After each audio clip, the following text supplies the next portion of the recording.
fight for this title. And he's got to go to Middlesbrough and get something. And I'll tell you, honestly, I will love it if we beat them. Yes, everybody, welcome back to another episode of The Warm Down, and we're doing them over Skype now. You know why. Today, delighted to be joined by one of the first ones that we had on The Warm Down a few years ago, I think it was. I think you've done, this might be your hat-trick, actually, Jimmy. How are you doing, mate? I'm doing well. Thank you again for having me. It's an honor to have a hat-trick here on The Warm Down. James P. Conrad, everybody, in a United shirt. One of the coolest United shirts that we had as well, and don't show them the back, though. Oh, everyone's going to get mad. Oh, everyone's going to get real mad. Oh. Listen, I got this shirt. I'm a big Tevez fan. I support Boca Juniors, and he's a legend there, of course. I know he's a little crazy, and he's done some things that might not make United fans very happy, but when he's on, he is a top player. Yeah, he was a good player. And that shirt as well. I'm sure we wore it like once, twice, something like that. We didn't wear it a lot in that season, but it's a banger of a shirt. How are you doing? How are you doing, Jimmy? How are you coping with the lockdown and all that lot? Well, I'm getting very familiar with these four walls, Stephen. So just trying to buckle down and prepare for what I think is going to be a pretty long haul.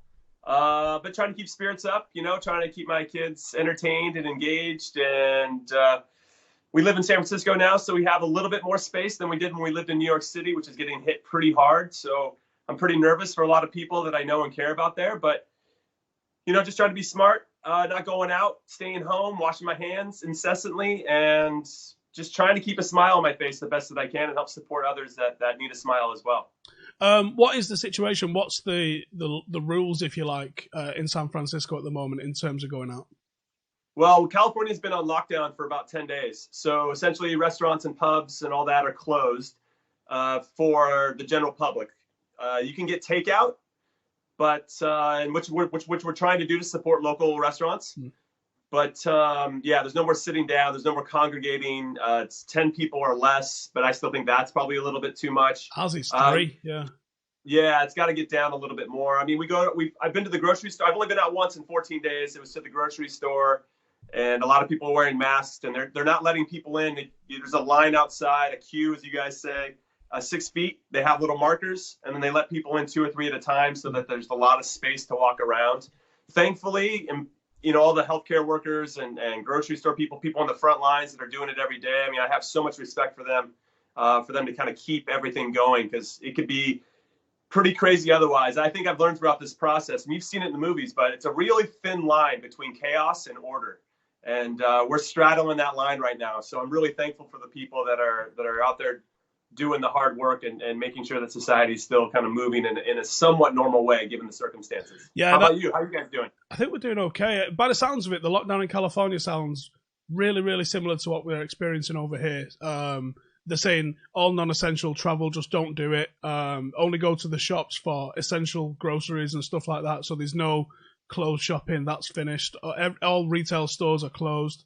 So you've got supermarkets, and they're trying to encourage you to go to your local one. I feel dirty when I go to the supermarket. I don't feel right. Like you, I pretty much only went out twice last week. Once was to post a load of merch on Monday, and once was yesterday to go and get some groceries. And I almost freaked out in the supermarket, because it's like, it doesn't feel right. I feel dirty for being in there, and I just couldn't wait to get home, to be honest with you.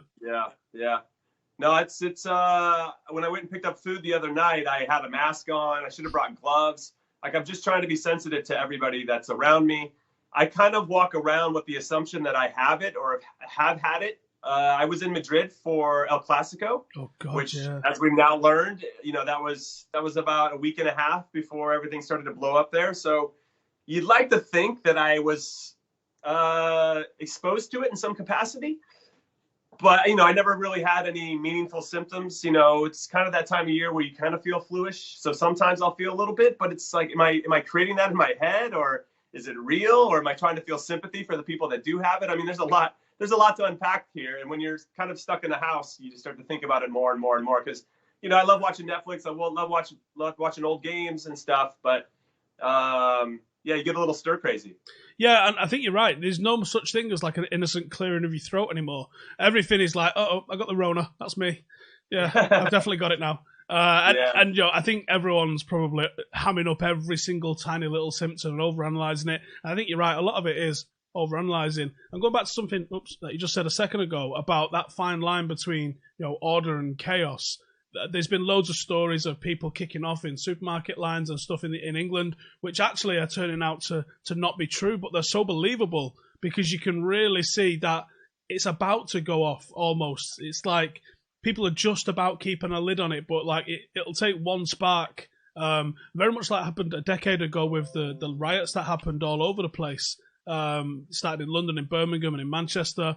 You know, those happened and they sparked off very fast. And I do think the same thing could really happen as this lockdown sort of accelerates, because I think it's going to get even tighter here in the next week or so. Well, what's crazy in our country is that there's an incredible access to guns. So guns and ammo are all sold out in this country. It's almost impossible to get them. And you start looking at your neighbors like, I wonder which one has one and which one doesn't, and which team am I going to have to be on, and what do I have to share my stuff to be a part of that team because he's got more guns than everybody else, you know? And so, man, it's the American way, unfortunately, but it could get pretty crazy pretty fast.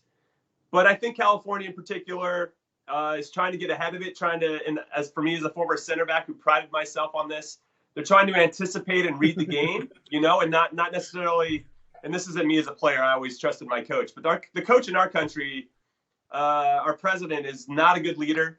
He thinks only about himself before thinking about the whole team, and he would not fit in well on any football team. He would not be in anybody's top 11. He's just not a team player, and I think that's proving to be true when we need him to be a leader the most. I saw a tweet from him earlier boasting about how well his ratings are doing amid the crisis, and you're just like, what are you on about, mate? Like, yeah. Honestly, who cares? I mean, honestly, who cares? Just start solving problems, man. Yeah, of course it's the most watched because the entire country wants to find out what the fuck's going on. Yeah, Insane. Exactly. All right, let's talk about football, Jimmy. Let's do it. Let's get a little bit more positive what's going on in here. So there's a couple of reasons I wanted to speak to you. Obviously, we wanted that American perspective on a few different things. David Beckham's obviously just launched his MLS team. We was hoping to be out there for the launch, but we couldn't find a sponsor. And then obviously we may have actually ended up stranded in Miami by the looks of things. But the first thing that I wanted to come to you about is obviously you had issues with concussion and that sort of thing when you was playing. The English FA has just enacted a rule that I think it's under 13s and below aren't to be doing any headers in matches or training anymore. And I'm sure you've got an opinion on that. Yeah, so I did. I retired due to concussions in 2011 after 12 years in MLS with the U.S. men's national team. And I had a really bad one playing in the Gold Cup against Panama where I went up for a header and went this way and got it on a corner, and the guy jumped up and hit me right in the temple. And I got knocked out cold. I mean, I'm still awake, but I go limp, and I land on my face first, which doesn't help, and I broke my thumb at the same time because I just everything went limp. I'm still, like, if you watch the highlight, it's hard to watch for me in particular, but if you watch the highlight, I'm awake, but I'm not awake. And so I don't wake up until I'm in the ambulance about 20 minutes later, and all I can see is out of the bottom of my left eye. That's when I come through. I'm like, I don't know where I am or what's going on. And then I thankfully quickly figure out where I am and my vision starts to come back. But I stayed in the hospital for the night, got monitored, and yeah, just a severe concussion. You know, they took all the right protocols there. There was no question of that. But there have been plenty of other times where I broke my jaw in a game. Clint Dempsey gave me the old elbow. And I convinced the doctor on the sideline that I was fine. But I had a broken jaw and I couldn't talk. So you have to wonder about a little bit of that. And in fairness to those doctors, it's really hard to tell a player not to go back on the field if you can sense that all their energy and adrenaline and all that is telling the doctor everything that he needs to hear. Like, we're very clever as players. We know, and also on top of that, we're males. We have a hero complex. So there's just a whole bunch of different reasons why you don't want to show weakness. You want to get back out there. You want to be the hero. And so there's a lot to fight through. And I think if we empowered teams to have a rule, and I'll get into the youth side of it in a second, but if you just said you could throw a player on until that player gets properly evaluated, what is it really going to matter? You know, I mean, So you throw a sub on for 10 minutes while you actually have a proper, thorough investigation of this player. And then at that point, if he's okay, then he's allowed to come back on. Or you give a team an extra sub if somebody has a head injury. These aren't. I know. I've had this discussion before that some clubs will take advantage of it, right? Some player he'll tell his player, "Hey, act like you have a head injury, and we can bring somebody else on." Yeah, honestly, I don't even care. I'd rather there be head injury protocol and people take advantage of that rule than to not have it at all, because whatever. So that's where I feel on that side of it. On the youth side, I think it's a great thing. We have it over here as well for kids under 10, though it might be age at 12 now, where they can't have the ball either. And ultimately, that's better for their development anyway. You want the ball at their feet. You want them making more decisions with that, with their feet than with their head anyway. What's interesting is that, and what I learned as a player, is that when you go up for a header, like when you practice a header in practice, you go up full body, you come in with your arms, everything's perfect technique, right? So you learn how to head the ball with your whole body. But in a real game, that's not what happens. You go up for a header and you start there, but then all of a sudden you get nudged. So somebody pushes you from the side, and now you're still trying to head it, but it's only your neck and it's only your head, and you don't have any of that torque and force that's coming from your full body. And that's what they need to avoid, especially for younger players who don't have the strong neck muscles to handle and absorb that shock, or don't have the brain development yet. So yeah, it's a really smart move. I'm highly in favor of what they're doing and why they're putting it in place. And I don't think it's going to be a detriment to the players at all. I think ultimately it's going to make them better because they're keeping the ball on the ground. I never thought a bit about the neck muscle thing, but I do remember as a kid, like you taught head it with your ass almost. That's what you're supposed to get the sort of full technique. I've seen some of the people that are dissenting against it a little bit is more like you're going to come up, let's say the whole of Eastern Europe doesn't adopt this. You're going to come up against some real hard Route 1 teams that have got like 6'7" centre forwards and are going to absolutely bully you, which I think is a valid concern. But isn't that then just say, right, okay, from 14 to 16, once you're now, I mean, some 14 to 16-year-olds are big blokes. I think that's the time then that you really start focusing on that sort of level of technique.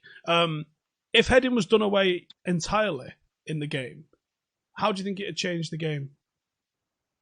Well, you definitely save on head injuries. I mean, that goes without saying. I think it would. You could still play long ball. It would just be a different way of how you approach it. You know, I mean, I think of Luis Suarez in particular. I don't know why he popped in my head, and I probably shouldn't say his name wearing a United jersey, but he's very good at like holding the ball up in a way where he doesn't have to use his head. He uses his full body, right? So those types of players that know how to hold up a ball, even with a lot of pressure behind them, will be very valuable in this. So, and the guys that are big, your Peter. Fellaini's going to be worth $100 million with that chest of his. yeah. Well, I don't know. Peter Crouch. I don't know how much value those guys have as much, but Fellaini does. He does a good job of holding it up like that. But yeah, I think there'd be a different skill set that you'd be looking for as a manager as you built your team. It's hard to say. I almost feel like you'd want to try that in a very small league or at a lower division to see how that would play out. But you can't just get away from it after 6 weeks if it doesn't look like the way you want. You got to stick with it for a year, 2 years, 3 years. You have to do real full studies on this. So there'd have to be a big commitment by the league and by the players and teams. But I think it's worth trying because I'm very curious to see what the game would look like too.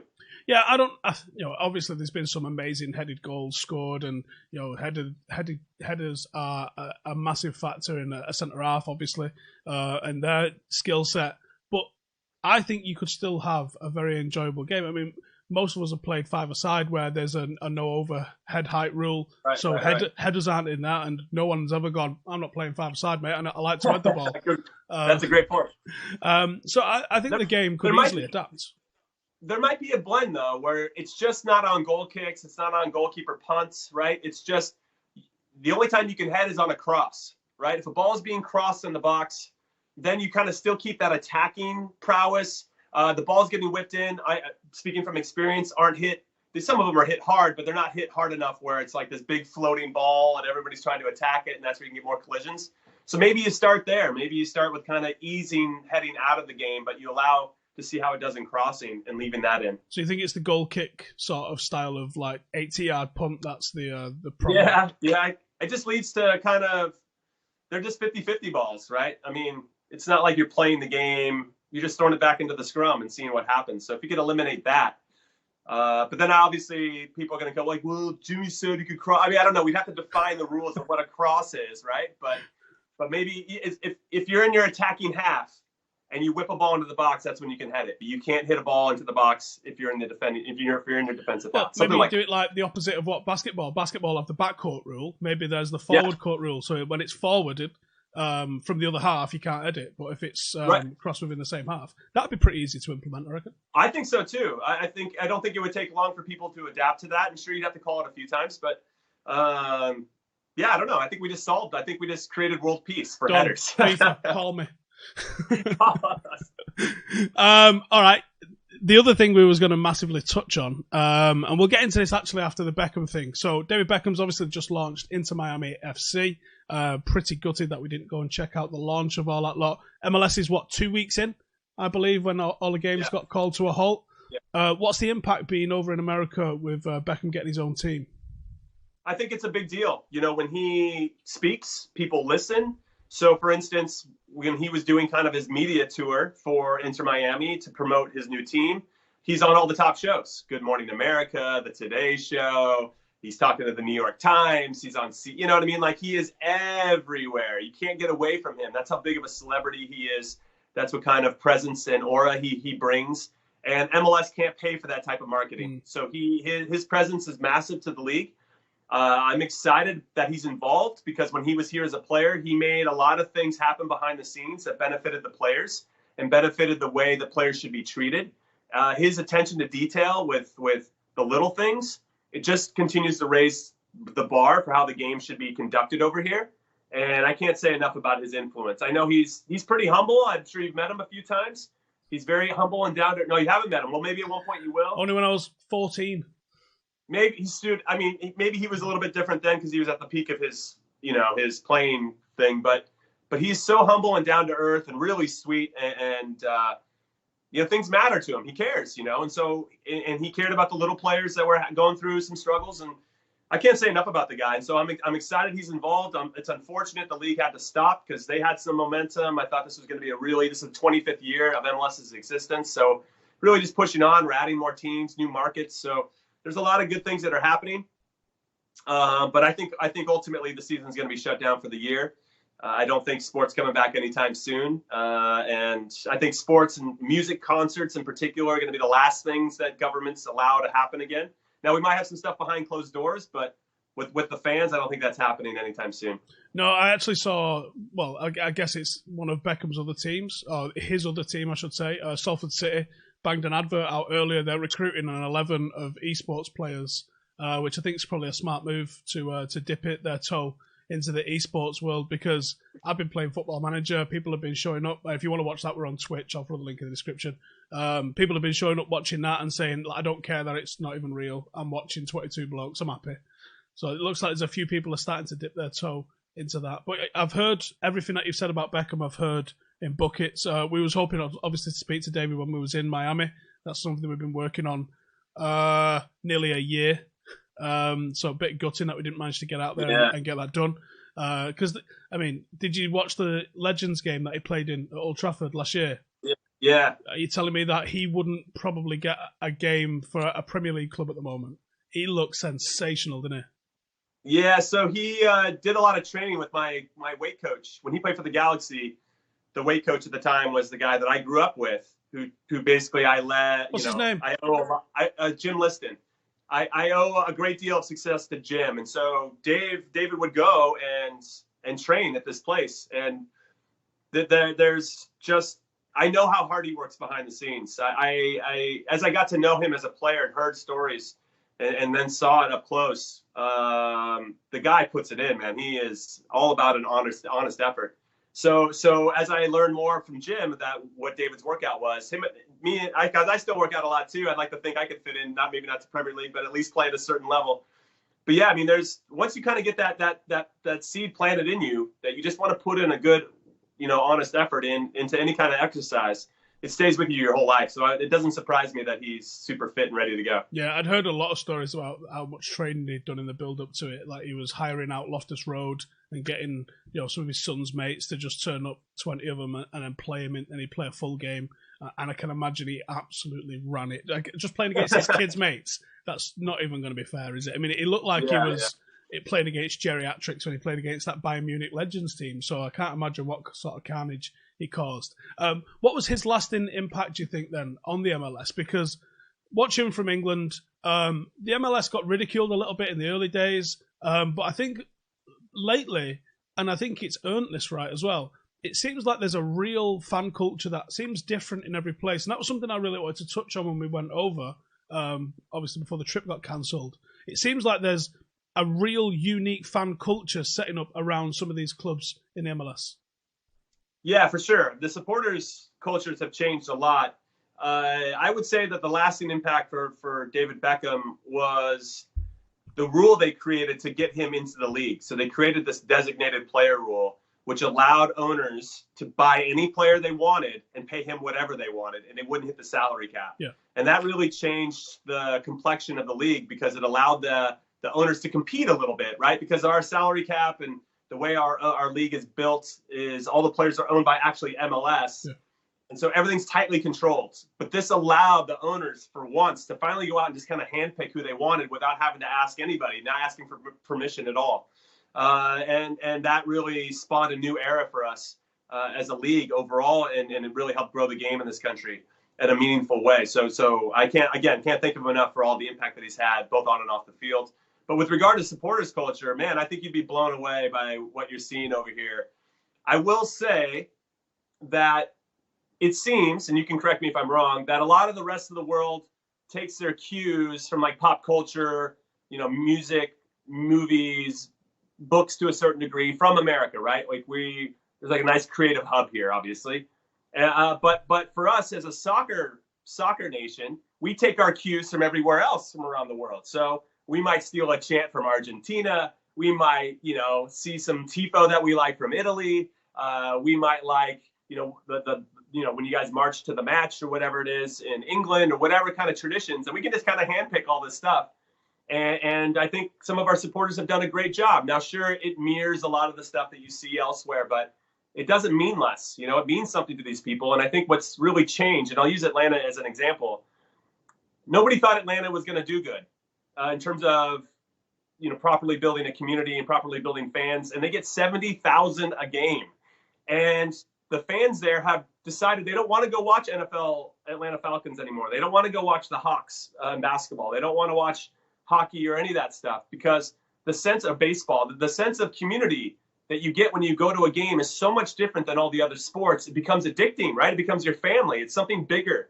And when you go to a baseball game, an NFL game, or, NFL is more like the tailgate outside. There's still a sense of community, but the game's so boring for me in particular. Baseball is more about like you and like your friend, or you and your dad are going. Hockey and basketball are very similar, but the beautiful game does something different. It's not as long as those games, right? There's a set time, and there's something about it. You know exactly what I'm talking about, and so do your viewers.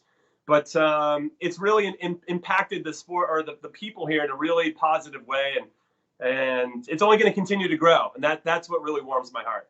Yeah, from what I've seen much of what you're saying, really. I'm seeing tifos, I'm seeing safe standing, I'm seeing people really finding their own identities and their own fan groups and all that sort of stuff. And I think it's cool.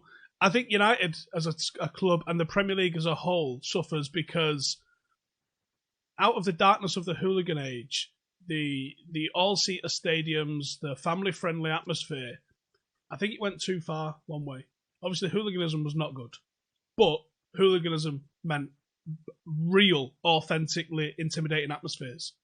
Mm-hmm. Then you had the all-seater stadiums and a family-friendly atmospheres, which was needed, and it was a way that people could boost revenue, because even though people like to think of the 80s of this brilliant golden age of football and there's some heroes and some legends have come out of it, attendances tell you that the public was turning away from it in droves.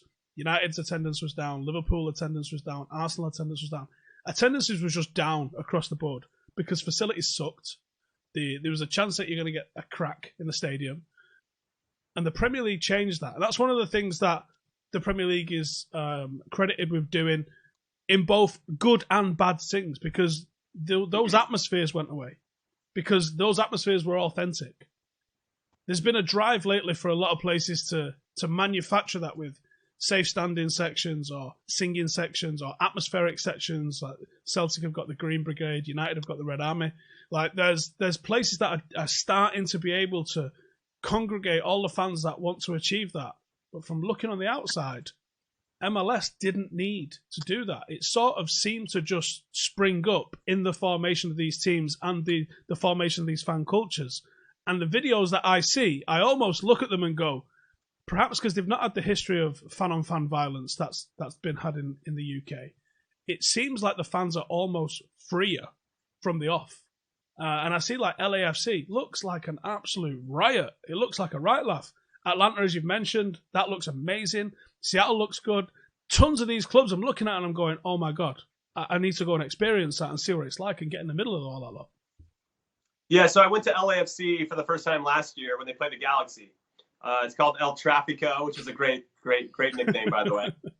It was the playoff game, so it was 5-3. It was a barn burner, ton of goals. Ended up being Zlatan's last game for the Galaxy. He scored a good goal as well as he does. But yeah, the atmosphere is unbelievable there. I'm from LA, so to be able to see this pop up, no disrespect to the Galaxy, because they've done a great job. They're the most successful club in MLS history, but they can't touch the atmosphere that LAFC has created. And to speak to your example, we did the opposite. So MLS started with family friendly first. And then there was this thirst to, okay, listen, it's time for soccer moms to go sit at home. The kids that were kids at that time now wanted to be part of something a little bit more meaningful, wanted to be more enthusiastic, wanted to show their passion in a different way. They wanted to sing, they wanted to dance, they wanted to do tifo, they wanted to, wave flags and do flares and all that stuff. And really, as you say, make an intimidating experience for the opposing teams. So that, I think in that way has really helped us to kind of not go down that fan-on-fan violence. I think it's going to happen at some point as the teams start to develop more histories. We've already seen it with NYCFC and New York Red Bulls. There's already been some incidences, and I think that's only going to escalate for better or for worse, but most likely for worse. But I like that there's some juice between the teams too. I like that there's something that simmers underneath. Yeah. Without rivalry, football. Yeah. I mean, what are we doing? Realistically, like, what are we doing? Why are 70,000 people watching 20 blokes they don't know kick a leather ball around if it isn't for the histories and the rivalries? That's the reason that we're all there. Yeah, it's a tribalism, right? I mean, again, like I said, I think earlier, you want to be part of something bigger than yourself. And this sport lends itself better than any other sport that I'm aware of. And so I can see why people glom on, and you're around people that are like-minded and kind of see life in the same way. And that's just a fun experience to be around. It was my favorite part once I retired and got into the media, that I got to go be a fan. I had only had that singular focus of being a player for so long. I could never really let myself relax and just go have a beer and enjoy the game. So that's been a really incredible experience for me. And I appreciate all the different environments I've been in. I've been all around the world and seen it. I've been to La Bombonera to see a Boca Juniors River Plate game. It's just, it's unbelievable. But the spirit is all the same. They want to support their team and they want to be as loud as possible about it and make sure the other team feels uncomfortable. That's a staple of no matter where I travel. It's always the same. There's two games in the world which, to me, looking on the outside, look like they are the most fun games to go to. Boca River Plate is one of them. Yes. Red Star Partizan is the other, which just I haven't seen that one yet. Looks off the chain. Like the stadium's like the changing room is like a 5-minute walk to the pitch away through tunnels because they're that dodgy, and there's like 100 riot police inside the tunnels from the changing rooms to the. If you want to talk about an intimidating atmosphere, that's surely about as intimidating atmosphere as it could possibly be. With this shutdown that we're seeing at the moment, I've spoken to a couple of players at United, how they're coping. They're just doing weights and treadmill and like kick-ups and like playing FIFA, essentially. When you had an extended period of a shutdown, because I believe the close season in the MLS, certainly when you was playing in it, was a little bit longer than what we might see in England. What do you do in that sort of length of a shutdown, and what do you think players are doing on the whole at the moment to be ready when the whistle does go again? Yeah, it sounds pretty similar to what I was doing then. You'd work out, you'd put your, hour, 2 hours in the morning. You'd probably touch the ball in the afternoon. You'd eat, make sure you're eating properly, staying on the nutrition. And then, you're playing a lot of video games and you're just hanging out ready for the next day. I mean, it's a really good opportunity for certain guys, to get healthy again. Joseph Martinez in Atlanta, who's been the league MVP 2 years ago, he tore his ACL. So this could really benefit him in particular. There's other things that guys can work on. For me in particular, I was doing a lot of training with a tennis ball. So I just went and worked on my game on the tennis ball, tried to develop my first touch and my left foot in particular. I'd watch a lot of film, so at that point I was watching a lot of Champions League, old archive stuff, just watching decisions like Maldini and Nesta would make, or, some of the greats, Desailly I really loved, and Laurent Blanc, who I tried. Jamie Carragher was another one I'd watch a lot. I tried to find guys that were a little bit more similar to how I played as opposed to guys that I knew I wasn't as good as them. So I tried to find guys that kind of played with their heart on their sleeve and weren't very fast in how they were making decisions to help, make a big difference in the game and have influence. So Laurent Blanc that would have been an excellent little things example they can do to fine tune. Go ahead. Laurent Blanc would have been an excellent example of that, I think. Yeah. So he's so smooth of him as a player, but still had a lot of success. There's a really famous Mexican international, Claudio Suarez, who has more caps for Mexico than any other player. Dude couldn't turn. I mean, he might be slower than Per Mertesacker, but the guy has like 160 caps because the way he read the game, his positioning was unbelievable. And he played till he was 40. I mean, and he still was like legitimately good at 40. And he's an absolute hero. I don't think as an American international, I should say that out loud, but he was somebody I looked up to as well. And anytime I could see games of how he played and how he moved was a big thrill for me. So there's plenty of ways you can get better as a player. And I'm sure a lot of these guys are focusing on that as well as their nutrition. But yeah, it's going to be hard to stay sharp because there's nothing, because of the uncertainty. I mean, you say that I had a long break, and I did. It was a couple months, but I knew it was coming back at some point. Right now, I think the uncertainty is what's making everybody feel a little unsure of how hard they should be training, or should they just be resting a little bit and then ramping it up later? I mean, there's a lot of too many question marks right now. Yeah, I think the uncertainty of all of this is what's doing everybody's head in. It's a case of, like, if we all said, right, okay, 1st of June, it's all back. You go, right, okay, I'm going to count the days down, and I'm going to focus, and I'm going to get there. But when people just go, I don't know. You're like, what am I supposed to do with that, man?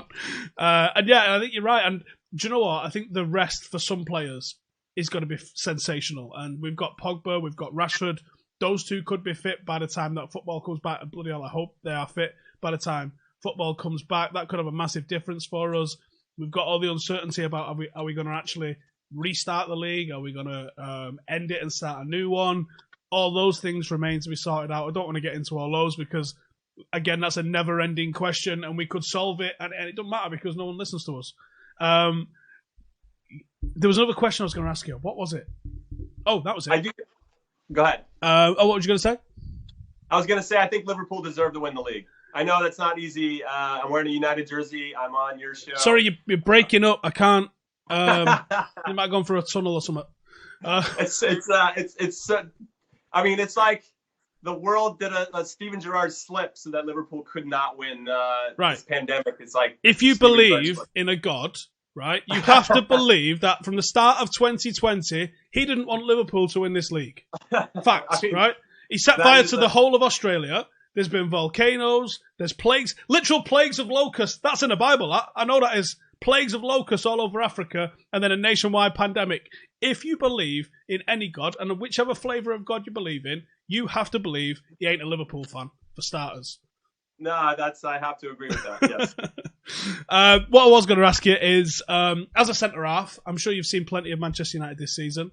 We signed Harry Maguire in the summer for a big fat fee. Maybe a little bit of teething problems. Don't think he was ever bad, but it was pretty ordinary. But in the last few months, he's really stepped up the mark. In your opinion, who do you think is the best out of the contingent of centre-backs that we've got to partner him? So that's a good question. what I'll say about Harry Maguire is that was a desperate buy for the club. They needed him. They probably overpaid for him. He probably knows they overpaid for him. Everybody knows they overpaid for him. And now he's got that tag, that pressure of, he wasn't he more expensive than Virgil van Dijk, and now, or comparable. And so now people expect him to, there's that, that weird comparison. They're different types of center backs. What I'll say is that once Harry Maguire got the captain's armband, he did change. Like his approach to the game changed. He took on more responsibility, which is what you want out of your center backs anyway.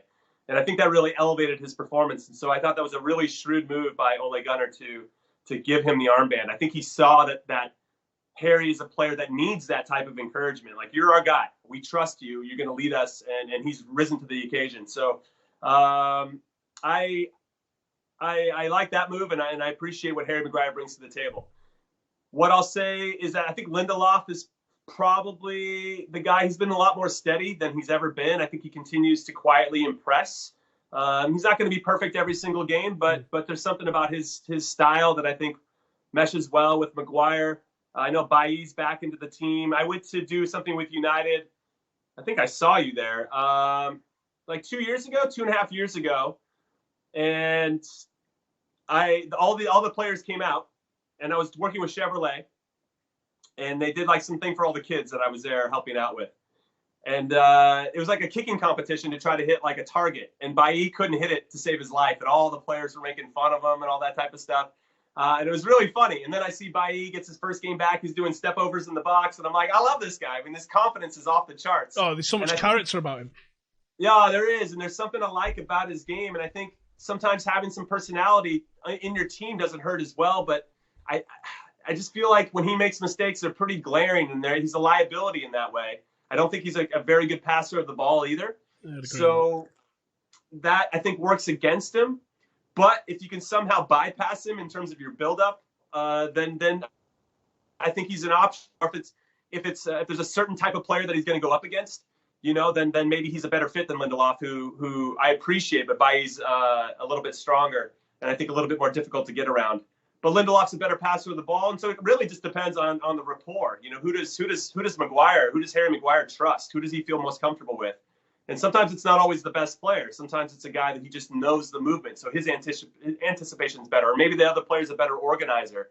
And so these are really like subtleties and nuances that would have to bear out over a period of time. I know Bailly just got back into the team, so I would say Lindelof at the moment. Who are you feeling? I think it probably just is about Lindelof right now. I think Maguire covers up for a lot of deficiencies that Lindelof has, certainly heading the ball, as we've already discussed. Yeah. But I think he's really underrated defending the channel. I think his reading of the game is actually really good in those areas. I think sometimes he gets caught up a little bit high out the pitch. I think sometimes he rushes into a tackle a little bit. But I think, like you said, some of the worst performances, in fact, the worst performance we've had this season was the League Cup match at home to City when we was 3-0 down at half-time. And this isn't just Phil Jones, it was the entire system around how they pressed Lindelof because he was better with the ball. They then pressed Phil Jones and he had to go back to De Gea, and then City would win the ball back. And they did that to us so many times in the first half, they absolutely killed us. And I imagine if we have someone like Bailly playing out from the back, because there was times under Jose where Bailly would just sort of like punt it, and it looked so careless what he was doing, and you're like, is this orders? Has he been told to just oof it to no one? Because it looked so deliberate. Like, you can't, like, no one's that bad on purpose, surely, but that's kind of what it looked like from us. I think you're right on him playing out from the back, not perfect. I'd love to see what Axel Tuanzebe could do, given an extended run in the team. Maybe he needs another run out.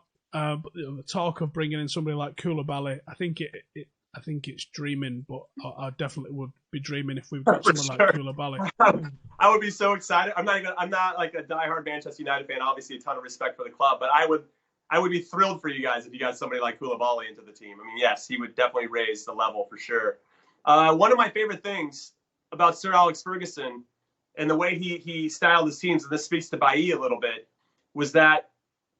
And this wasn't really talked about, maybe, well, at least not in my circles. And obviously, I'm not as entrenched. I don't live in Manchester, so I can't speak to what you guys are talking about on a regular basis. But what I loved is that if Phil Neville, when he was playing right back, couldn't get it to Beckham, whoever out wide, right away, and that left back had stepped up to Beckham, let's just use these two guys as an example, then Neville immediately knew to drop it into that little pocket behind the left back, but not out of bounds, not to the sideline, not so just to give the striker, whoever it was, Ruud van Nistelrooy or Dwight York or whoever it is, that chance to make it like a 50-50 ball. Because if he gets that ball, then you guys are in a great spot to hold it up and play from there, and then Beckham can pick it up off of whoever it is.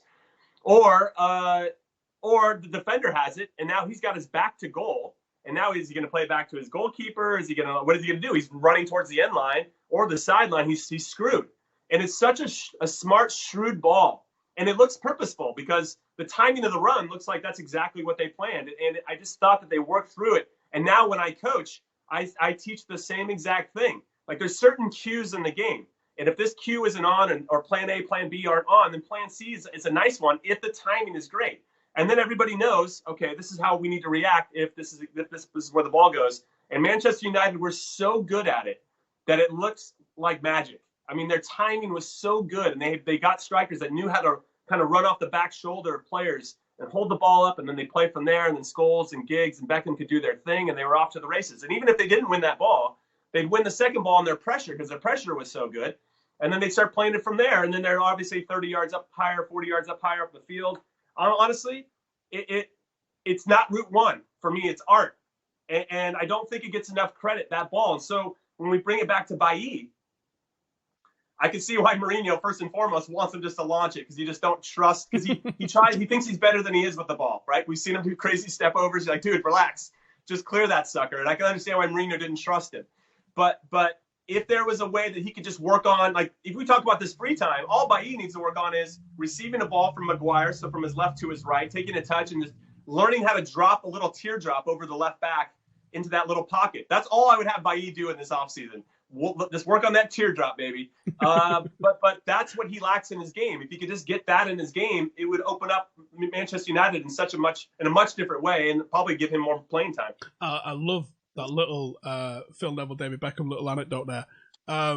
Give me another one. There must be another one from your playing days that someone told you and you was like, do you know what?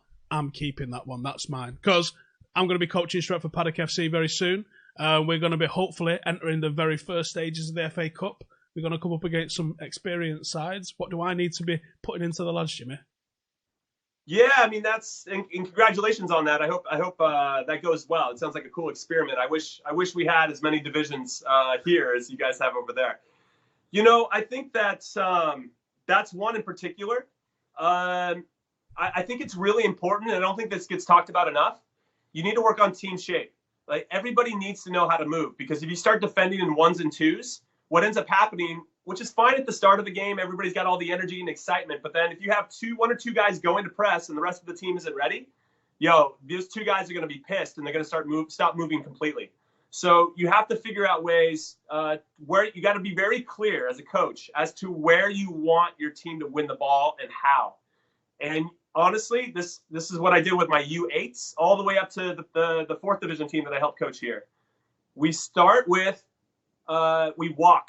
So I put 4 different cones, right? So there's one cone, then there's a set of 2 cones, set of 3, set of 4. And I put them all over the field. And I basically hold their hand and take them where I want them to be based on where, if I go to the first cone, this is the ball. This is how I want you to approach it. This is how I want you to force the play. This is where I expect us to win it.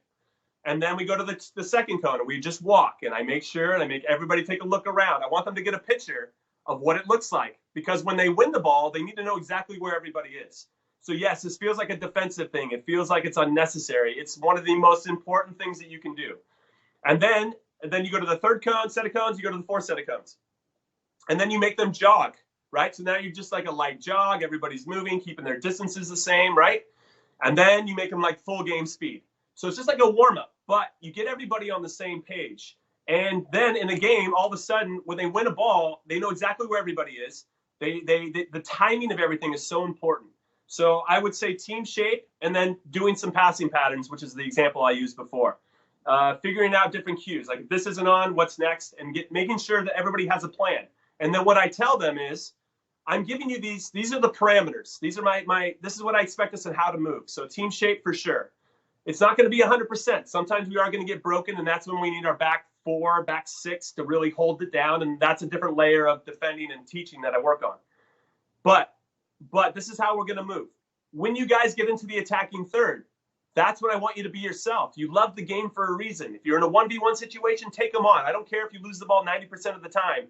That 10% of the time could turn into an assist or a goal. So have the confidence. But we're working very hard as a group to get us in good positions to get into the attacking third and play with confidence and purpose. And so there's a lot to unpack there. But I would say having good team shape and having some passing patterns, giving your team ideas of how to move, and then allowing them to be themselves within and having confidence that this is where everybody should be. I will say, too, this helps you as a coach for accountability, because since you've told them already, you've given them a frame of reference of how you want to move and how you want to play and how you want to support the player with the ball.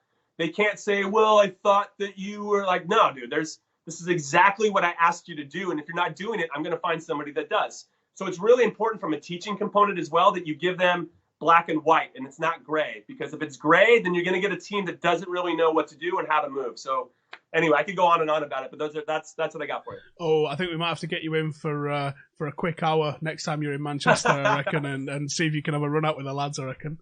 I just got to get on Football Manager. Hopefully that'll help out for me. I don't know. Oh, do you know what? It feels like it's going to be ages since we do see you over for a game. It feels like it probably won't be this year, even if everything goes to plan, I don't think. Which is sad, I think, because it's only bloody March. Yeah, I know. Oh, so unfortunately, I think we'll end it on that. But that was some excellent advice. Cheers, Jimmy. I'm definitely going to implement those. Stretford Paddock lads, if you're watching, get ready for some of that. What I will say is some of the stuff that I've been finding recently is some of the apps that are available and some of the interactivity stuff, some of the iPad things that you can get for coaching and for implementing your vision are amazing tools. And I can't wait to properly get to grips with all of those. But Jimmy, cheers for joining us, mate. Anything you need to plug? No, just follow me at Jimmy Conrad, Twitter, Instagram, TikTok, if TikTok's your thing, on YouTube as well. I'm on Twitch as well. Everything's at Jimmy Conrad. It's pretty easy to find me, and I'll be doing my best to keep things lighthearted during a dark time. So I appreciate your time, Stephen. What are you playing on Twitch, mate? Right now, I do FIFA, of course, but I might transition to Football Manager. So it's kind of slowing down for FIFA. We're all waiting for FIFA 21 at this point. Yeah, I've added a patch which enables all the way down to the Manchester League, which means 11 promotions, and we will be in the Premier League.